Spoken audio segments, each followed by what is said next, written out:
Rob, every trade has its own circumstances.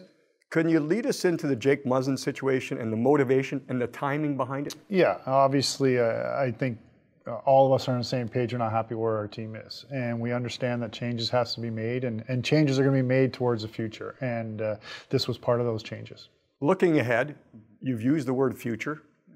Can you summarize perhaps what you're looking for?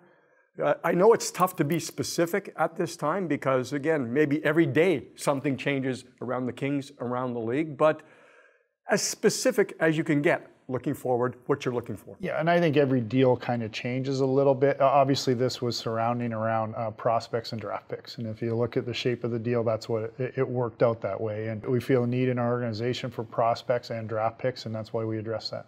Today's NHL, the status of the Kings, how much of is it acquisition of assets and how much is it cap management going forward?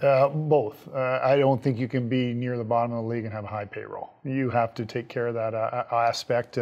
We've looked at that throughout the season. The acquisition of prospects and draft picks and getting that in our system and developing, we have to go in that direction. That's where we're headed.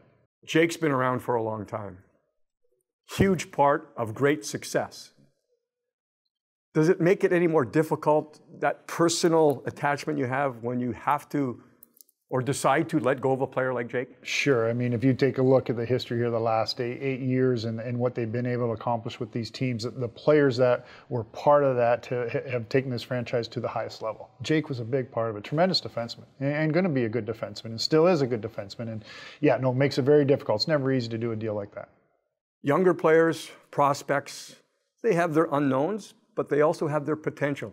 The two players that the Kings acquired in the Jake Muzzin deal, can you kind of give us a scouting report on them? Yeah, well, Grundstrom, I think, is a player that plays, some of our scouts classify the right way. Plays competitively, plays heavy, does his job, brings a compete element every night.